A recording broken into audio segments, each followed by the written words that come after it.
Halo guys, jumpa lagi kita pada kesempatan kali ini. Kali ini kita akan membahas alur cerita film India Gangubai Kathiawadi. Dalam cerita film ini awalnya kita melihat seorang gadis India yang akan dijual kepada pria hidung belang kolor sempak melorot. Tapi sang gadis itu kelihatan ketakutan melihat pria kolor melorot, akhirnya dia pun berteriak melihat ada hantu kolor melorot. Dan ternyata itu sebuah rumah bordil yang terdiri banyak wanita-wanita penjual yang barangnya tidak habis tapi uangnya bisa dihasilkan. Apa yang mereka jual ikuti terus gas. Karena ini proses penjualan barang laris manis. Tapi barangnya tidak habis-habis gas. Tapi gadis 14 tahun itu terus berteriak minta pulang karena tidak mau berjualan seperti itu. Takutnya kaya raya karena barangnya tidak habis-habis. Lalu salah satu wanita pedagang memberi saran agar memanggil Nyonya Ganggu. Agar gadis 14 tahun itu bisa dikendalikan dan mau menjual barang yang tidak habis-habis itu. Setelah itu terlihat dia begitu cantik, siapakah dia, kenapa dia bisa membujuk orang yang tidak suka tentang perdagangan itu. Simak terus gas sampai habis agar kalian tidak salah paham. Setelah itu Nyonya Ganggu menemui gadis 14 tahun, memberi dia air dan juga melepaskan ikatan tangannya. Nyonya Ganggu mencoba memberi penjelasannya bahwa di tempat ini memang selalu jadi malam pengantin. Dan mau tidak mau semua orang yang ada di sini harus menjual barang yang tidak habis-habis itu. Lalu Nyonya Ganggu bercerita sedikit tentang perihal masa lalunya sehingga sampai ke tempat ini. Nyonya Ganggu adalah seorang anak pengacara ternama di daerahnya. Dia memiliki kehidupan yang sangat bahagia. Semua yang diinginkan bisa didapatkan. Lalu datang seorang pria, dia adalah pacar Nyonya Ganggu. Pria itu mengatakan jika Nyonya Ganggu dapat tawaran main film di Bombay dan akan terkenal. Pria itu pun mengajak dia ke Bombay untuk main film. Tapi Nyonya Ganggu tidak boleh memberitahu ayah dan keluarganya.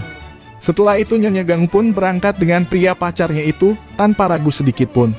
Sekarang terlihatlah mereka sudah sampai ke tempat rumah bordil. Tapi Nyonya Ganggu merasa aneh dengan tempat itu dan dia pun mengajak pacar prianya pulang. Dengan pintar pria pacarnya itu membujuknya untuk tetap di sini dulu. Pria pacarnya itu pun pergi dan meninggalkan Nyonya Ganggu yang terlihat sangat lugu itu. Karena melihat keadaan di sekitarnya yang tidak nyaman, dia pun masuk ke ruangan bos pemimpin rumah bordil. Dengan lugu dia pun masuk ke kamar berharap agar jumpa dengan pacarnya. Tak disangka dia pun dikurung dalam kamar sampai terlihat pucet dan tidak cantik lagi. Setelah itu bos rumah bordil mengatakan jika pacarnya telah menjual dirinya seharga 1.000 rupiah. Dan sekarang saatnya berjualan barang yang tidak habis-habis tapi laris manis. Saat itulah semua yang dimiliki oleh Nyonya Ganggu terjual dengan harga 1.000 rupiah oleh pria yang dicintainya. Setiap hari dan berminggu-minggu dia harus berjualan dan menyadari jika dirinya adalah pelacing yang harus berjualan ke setiap pria kolor melorot hantu botak. Setiap hari terlihat banyak wanita-wanita yang memanggil pelanggannya untuk membeli barang yang tidak habis-habis itu. Nyonya Ganggu mulai mencoba untuk menjual tapi terpaksa dia lakukan. Dengan cepat dia pun langsung dapat pembeli. Untuk merasa kue lapisnya yang legit dan tidak habis-habis. Karena kuenya enak, Nyonya Ganggu dapat bonus dari pelanggan. Saat itulah Nyonya Ganggu meninggalkan nama aslinya dan menjadi Nyonya Ganggu. Nyonya Ganggu juga selalu mengingat kata-kata Tuan Govind. Jika suatu saat Nyonya Ganggu akan menjadi pemimpin di kota tersebut. Nyonya Ganggu berkata pada temannya jika suatu saat rumah bordil dan seluruh kota akan jadi miliknya. Saat Nyonya Sela datang dan menyuruh mereka segera bekerja. Saat itulah Nyonya Ganggu mulai tidak menurut dan akan membawa semua wanita-wanita untuk nonton film bersamanya. Saat mereka sampai ke tempat tujuan, tiba-tiba ada seorang pria menghadang Nyonya Ganggu.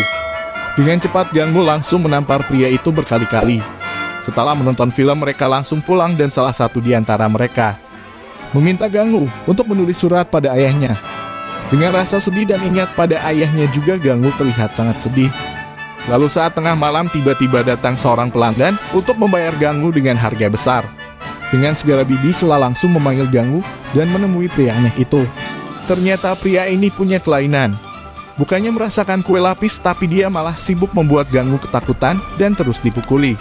Ganggu terus berteriak memanggil bibi Sela. Pertama bibi Sela tidak peduli tapi lama-kelamaan mengkhawatirkan. Lalu dengan cepat bibi Sela dan semua wanita langsung terlihat panik dan takut terjadi apa-apa pada Ganggu. Benar saja sesuatu terjadi, wajah Ganggu terlihat babak belur dan perutnya dapat banyak jahitan. Disitulah Ganggu mulai terlihat pendiam dan menderita dengan luka-luka yang dia dapatkan dari pria aneh. Saat di RS Ganggu ditempatkan ruangan sampah dan kotor. Setelah itu salah satu teman rumah bordilnya mengatakan ada seseorang yang bisa dan dapat membantu keadilan terhadap dirinya. Orang itu sangat ditakuti di seluruh dunia, termasuk polisi pun takut pada pria itu. Sekarang terlihatlah Tuan Rahim, pria terkuat dan ditakuti semua orang tapi baik hati. Ganggu pun terlihat di sana secara diam-diam. Ganggu mengikuti Tuan Rahim, pria yang ditakuti itu. Dengan cepat Ganggu memanggilnya dan meminta bantuan padanya. Setelah Tuan Rahim siap, Salat langsung bertemu dengan Ganggu dan bertanya apa keinginannya tanpa basa-basi dan memuji dirinya. Ganggu pun memberitahu jika salah satu anak buahnya telah melakukan kesalahan pada dirinya. Saat Tuan Rahim ingin angkat telepon, Ganggu langsung memperlihatkan banyak jahitan di tubuhnya. Lalu Tuan Rahim melanjutkan mendengar keluhan Ganggu. Dengan rasa kepedulian, Tuan Rahim langsung menyuruh anak buahnya untuk berjaga-jaga jika pria aneh itu kembali, langsung beritahu anak buahnya. Tuan Rahim juga memberi uang pada Ganggu tapi Ganggu menolaknya. Tuan Rahim mengatakan anggap saja itu sedekah dari saya. Setelah beberapa hari ternyata pria aneh itu kembali dan Ganggu meminta 4 kali lipat bayaran. Lalu menyuruh temannya memberitahu Bilal jika pria aneh muncul. Dengan cepat anak buah Tuan Rahim langsung tancap untuk memberitahu Tuan Rahim. Sedangkan Ganggu masuk ke kamar melayani pria aneh. Suara teriakan Ganggu terdengar. Tidak lama kemudian Tuan Rahim serta anak buahnya datang. Pintu didobrak, pria aneh langsung dibawa ke hadapan Tuan Rahim. Dengan cepat dan bertubi-tubi Tuan Rahim langsung mengajarnya tanpa ampun. Orang-orang berhamburan melihat peristiwa itu. Tanpa ampun Tuan Rahim terus menghajarnya tanpa ampun di hadapan Ganggu. Setelah merasa cukup, Tuan Rahim pergi, lalu Ganggu menghampiri pria aneh itu dan meludahinya. Sekarang terlihat jika Bibi Sela mulai tidak baik. Tuan David ingin menemui Ganggu tapi Bibi Sela mengatakan. Sejak Tuan Rahim memanggil Ganggu adik, saat itulah dia mulai disegani.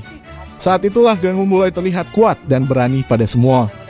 Saat pagi tiba terdengar kabar jika Bibi Sela sudah meninggal dunia. Saat itulah Ganggu mengatakan mulai saat ini kita semua urus diri masing-masing. Tapi semua penghuni menganggap Ganggu sebagai pengganti Bibi Sela.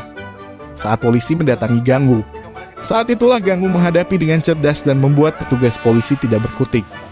Karena Ganggu sangat baik dengan dirinya sehingga dia pun dapat hadiah dari semua wanita rumah bordil itu. Mereka juga meminta Ganggu menjadi nyonya di tempat itu. Jika dia tidak mau, maka bagaimana nasib kami, kata mereka. Saat itulah Ganggu jadi nyonya Ganggu dan menjadi pemimpin mereka semua. Itulah sedikit cerita tentang dirinya kepada gadis 14 tahun itu. Lalu Nyonya Ganggu mengeluarkan permen dan racun dan meminta gadis itu memilih antara permen dan racun. Jika memilih permen, maka kau akan tetap di sini dan menjual kue lapis yang tidak ada habisnya. Tapi jika kau memilih racun, maka kau akan mati di sini. Dengan cepat gadis itu langsung memilih racun. Nyonya Ganggu keluar dan mengatakan pada Bibi pemilik gadis 14 tahun. Ganggu mengatakan akan membawa pulang gadis itu. Tetapi sang Bibi tidak mau karena dia sudah membelinya 1.000 rupiah. Nyonya Ganggu menyuruhnya untuk mengambil uang 1.000 rupiah padanya. Lalu Nyonya Ganggu langsung membawa gadis 14 tahun itu. Tapi Bibi tersebut tidak rela dan terus memaki-makinya, tapi Nyonya Ganggu tidak menjawab satu kata pun dan akhirnya Bibi diam sendiri. Saat Nyonya Ganggu sampai ke tempatnya, dia pun memerintahkan Rahman untuk mengantar gadis 14 tahun itu pulang dan pastikan sampai ke rumahnya. Nyonya Ganggu juga sering membantu anak-anak tetangganya agar bisa makan enak. Setelah itu Nyonya Ganggu kedatangan kain untuk kaitan bajunya. Tapi dia terkejut melihat seorang pemuda yang tampan. Dengan terlihat malu-malu, pria itu mengukur ukuran baju Nyonya Ganggu. Sepertinya mereka mempunyai perasaan yang sama. Pemuda itu pun memilih warna putih angsa untuk Nyonya Ganggu. Setelah itu pemuda dan Nyonya Ganggu bermain kartu dengan keadaan yang aneh. Nyonya Ganggu di atas, pria pemuda di bawah, jadi terlihat jelas pemuda itu menyukai Nyonya Ganggu. Lalu mereka pun minum bersama dan jalan bersama. Sepertinya cinta mereka terus tumbuh. Setelah itu pegawainya memberitahu tagihan bulanan yang begitu besar.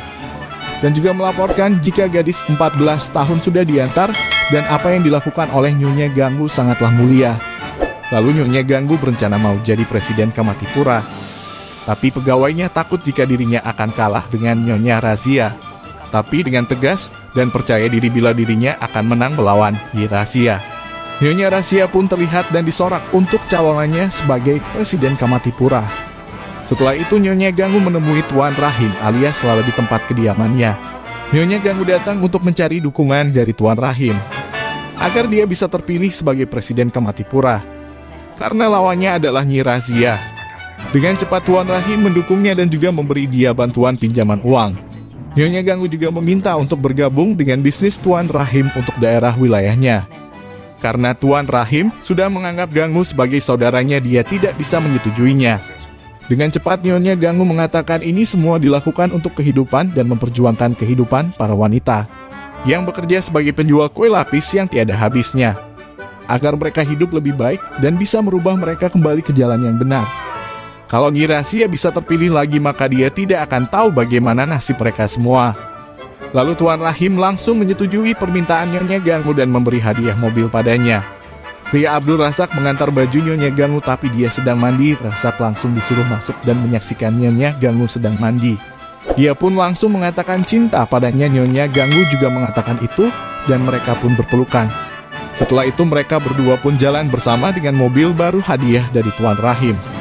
Saat dalam mobil mereka terus bercanda bertingkah seperti seorang yang sedang jatuh cinta. Setelah menghabiskan waktu bersama, Nyonya Ganggu langsung pulang. Lalu terlihat suruhan Nyi Razia untuk mengundang Nyonya Ganggu datang ke tempatnya. Dengan tegas Nyonya Ganggu menolaknya dan mengusir mereka dari sana. Keesokan harinya tempat Nyonya Ganggu kedatangan polisi, tapi Nyonya Ganggu terlihat tenang saja. Seorang petugas menghampirinya dan mengatakan sesuatu dengan pintar. Nyonya Ganggu memberi pelicin.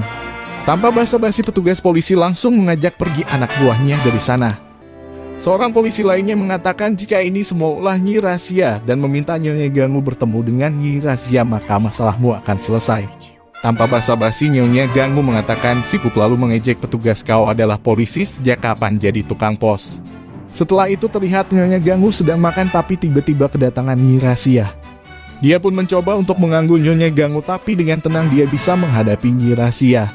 Setelah itu Nyonya Ganggu menyiapkan tonton film bersama dengan semua orang. Terlihat orang-orang sangat banyak berkumpul menyaksikan film yang disajikan oleh Nyonya Ganggu. Sedangkan di tempat Nyi Razia terlihat sangat sepi tanpa ada seorang pun yang menyaksikan orasinya. Nyonya Ganggu pun datang untuk memberi ucapan kata-kata kesombongan Nyi Razia. Nyi Razia tidak patah semangat, dia berkata, mengadakan pernikahan di rumah bordil itu hanya mimpi. Tidak akan terjadi selagi Nyi Razia masih berkuasa dan itu hanya mimpi. Setelah itu salah satu wanita mengabarkan tentang poster dan juga pendukung untuk Nyonya Ganggu sudah semakin besar. Lalu tidak sengaja Nyonya Ganggu melihat seorang gadis yang terkurung di suatu kandang. Nyonya Ganggu terlihat sedih dan segera menyuruh ambil kunci kandang itu agar gadis kecil bisa keluar dari situ. Ternyata alasan ibunya mengurung gadis kecil itu untuk menjauhkan dia dari pria-pria predator kue lapis agar dia tidak dimakan oleh para pria kolor sempak melorot. Ibu gadis itu berniat untuk menikahkan putrinya dengan hormat. Tapi teman wanita Ganggu mengatakan itu hanya mimpi bisa mengadakan pernikahan di rumah bordil. Ganggu dengan cepat menjawab jika dia bisa bermimpi, kenapa tidak. Setelah itu gadis 15 tahun langsung dibawa ke tempat pria Razak untuk menjodohkan dengan dirinya. Tapi sang pria terlihat tidak setuju karena dia cinta kepada Nyonya Ganggu. Paman pria itu mengatakan jika mereka tidak mungkin menerima menantu seorang pelancing. Oleh sebab itu Nyonya Ganggu menjodohkan gadis 15 tahun yang suci itu untuk pria ganteng Abdul Razak. Nyonya Ganggu mengorbankan cintanya untuk menyelamatkan seorang gadis yang masih suci agar dia selamat dari pria kolor sempak melorot. Setelah itu proses pernikahan pun dilaksanakan. Proses pernikahan pertama dilakukan di rumah bordil. Proses yang bersejarah di sepanjang masa. Setelah itu pengumuman pemilihan pun telah diumumkan dan hasilnya Nyonya Ganggu terpilih jadi Presiden Kematipura. Nyonya Ganggu pun harus siap berpidato di depan banyak orang. Dengan percaya diri Nyonya Ganggu berjanji akan merubah rumah bordil dan wanita-wanita hidup lebih bermartabat. Setelah itu Nyonya Ganggu memasang gigi emas ditemani kambing teman karibnya. Lalu terlihat polisi melakukan pemeriksaan di kawasannya. Nyonya Ganggu dengan cepat menghitung uang dan membagikan ke semua pihak agar keadaan bisa aman dan nyaman. Salah satu wanita rumah bordil ingin pulang kembali ke rumahnya agar dia bisa bertemu dengan orang tuanya dan meminta maaf. Nyonya Ganggu dengan baik melepaskan dan mengizinkan wanita itu pulang. Setelah itu Nyonya Ganggu dapat telepon dan ternyata itu adalah ibunya. Mereka pun saling bertanya dan mengabarkan jika ayah Ganggu sudah meninggal. Air mata Ganggu pun terlihat mengalir tidak bisa tertahankan. Waktu menelepon pun habis dan kesedihan pun tidak bisa ditahan. Setelah itu mereka semua terlihat menyiapkan bunga dan Kamli mengatakan jika dia hamil 3 bulan dan siap memiliki anak. Lalu upacara bunga pun dilakukan dengan bernyanyi dan bersenang-senang untuk merayakan hari itu. Nyonya Ganggu terlihat bertemu dengan Tuan Rahim dan menunjukkan orang yang akan menggusur tempatnya karena alasan moral dan sekolah. Tapi ternyata di balik niat yang baik ada niat terselubung, mereka berniat untuk membangun gedung pencakar langit untuk para pengusaha. Tuan Rahim mengetahui itu semua dan dia tidak menyetujui tentang rencana dan penggusuran tersebut. Tuan Rahim langsung memberi peringatan agar tidak macam-macam dengan dia, jika berani maka akan pulang dengan kematian. Tuan Rahim mengerti sekali dengan kehidupan 4.000 nyawa yang harus diselamatkan. Jika Nyonya Ganggu kalah maka dia akan kalah sebanyak 4.000 kali. Suasana demo penutupan rumah bordil terjadi di mana-mana untuk segera menutup dan mengosongkan tempat yang tidak bermanfaat itu. Sekarang terlihat di sekolah sedang ada pernyataan kepada wartawan tentang keberadaan rumah bordil yang tidak baik kepada anak-anak. Tiba-tiba Nyonya Ganggu datang dan membawa masuk anak-anak dan berniat menyekolahkan mereka di sekolah itu. Tapi Nyonya Ganggu tidak diterima dengan baik karena latar belakang mereka dan juga anak-anak tidak bisa bersekolah di situ. Nyonya Ganggu mengatakan apa salahnya mereka tidak bisa bersekolah dan mendapatkan pendidikan yang layak. Jika salah satu dari mereka jadi dokter, insinyur, polisi, dan lain-lain, maka kalian tidak harus protes untuk menutup rumah bordil. Lalu apakah pantas mempelajari suara jeritan saat wanita sedang menjual kue lapis? Dengan tidak rela mereka harus menerima anak-anak tersebut di sekolah. Nyonya Ganggu berkata pada wartawan agar sekali-kali mampir ke rumah bordilnya dan akan mendapat cerita menarik di sana. Sekarang terlihat Nyonya Ganggu sedang mengolah obat, lalu wartawan Visi datang menemuinya. Lalu memulai berfoto dan beberapa pertanyaan tentang mereka dan latar belakang Nyonya Ganggu. Saat dia bertanya tentang kerinduan kampung halamannya, saat itulah dihentikan oleh Ganggu karena dia harus mengobati temannya Kamli yang sedang sakit setelah melahirkan. Tiba-tiba anak-anak pulang sekolah sebelum jadwal pulang. Nyonya Ganggu terkejut kenapa cepat sekali pulang, mereka mengatakan tidak diperlakukan dengan baik. Lalu Nyonya Ganggu memberitahu wartawan tentang perihal tersebut dan menyuruhnya untuk memastikan jika berita ini berhasil dipublikasi. Sekarang terlihat sedang dengan Kamli yang sakit dan akhirnya meninggal dunia. Saat Tuan Visi wartawan datang, rumah bordil ditutup karena ada yang sedang meninggal. Bayi anak Kamli digendong dengan baik oleh Nyonya Ganggu. Setelah beberapa hari Tuan wartawan membawa kabar gembira jika berita tentang mereka dipublikasikan. Selain itu Tuan wartawan mengatakan jika besok ada sebuah acara besar-besaran di sana. Tuan wartawan mengatakan ini kesempatan baik untuk Nyonya Ganggu agar bisa memberi pendapatnya di sana. Hari untuk memberi pendapat pun tiba. Dengan cemas dan gugup Nyonya Ganggu terlihat tidak tenang. Tempat itu pun terlihat sangat ramai dan dihadiri berbagai macam agama.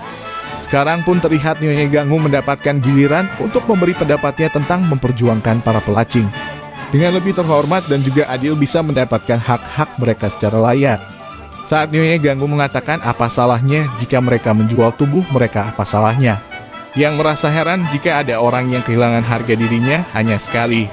Tetapi mereka setiap hari menjual harga diri yang anehnya tidak habis-habis dan terus laris manis. Saat itulah orang-orang tertawa dan bertepuk tangan. Nyonya Ganggu juga mengatakan tidak membedakan siapapun di sana, miskin, kaya, berpendidikan, suku, agama. Tetapi kenapa mereka semua memandang kami secara rendah?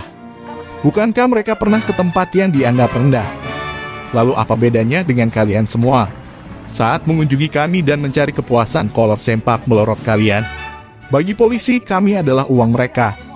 Bagi pria kami adalah selimut mereka, dan bagi wanita kalian semua tahu siapa kami. Kami memilih api dalam diri kami namun mekar seperti mawar. Makin memuaskan nafsu pria dan menjaga integritas wanita. Lalu Nyonya Ganggu juga mengatakan coba saja rumah bordil tidak ada, wanita akan diperkosa, keluarga akan berantakan. Kami pelacing tidak hanya menjaga martabat kalian, tapi juga martabat masyarakat. Itu sebab dirinya bangga jadi pelancing. Sama halnya seperti kalian bangga menjadi dokter, guru, dan lain-lain.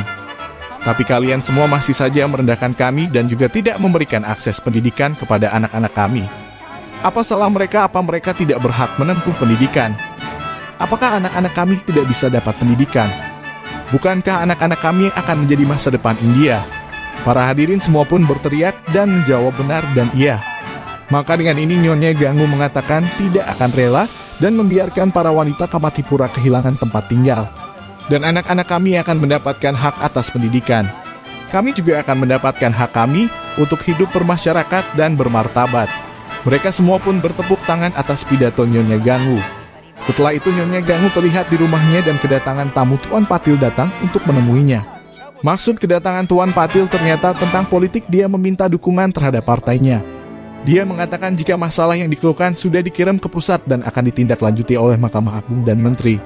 Nyonya Ganggu meminta agar dia dipertemukan dengan Perdana Menteri dan Pak Patil mengatakan pendukungan. Sekarang saatnya Nyonya Ganggu berangkat untuk bertemu dengan Perdana Menteri. Tapi Tuan wartawan bercanda mengatakan tidak jadi pertemuan. Dengan kesal Nyonya Ganggu merasa hilang harapannya, tapi akhirnya Nyonya Ganggu berangkat juga untuk menemui Perdana Menteri. Sekarang Nyonya Ganggu pun bertemu dan berhadapan dengan Perdana Menteri. Sekarang saatnya meminta izin tertulis dari Pak Perdana Menteri agar tempat rumah bordilnya diberi izin secara resmi. Dengan kecerdasan dan keahliannya dalam berbicara serta bantuan Tuan wartawan, Nyonya Ganggu mendapatkan yang diinginkannya. Dengan itulah Nyonya Ganggu menciptakan sejarah tentang rumah bordil yang hidup layaknya bermasyarakat dan juga bermartabat. Film yang sangat aneh dan ceritanya yang sangat aneh karena memperjuangkan hak-hak pelancing dan juga memperjuangkan agar tempat mereka tidak jadi digusur. Dan akhirnya filmnya pun habis di sini guys. Seperti biasanya guys, jangan lupa like, komen, bagikan, dan subscribe.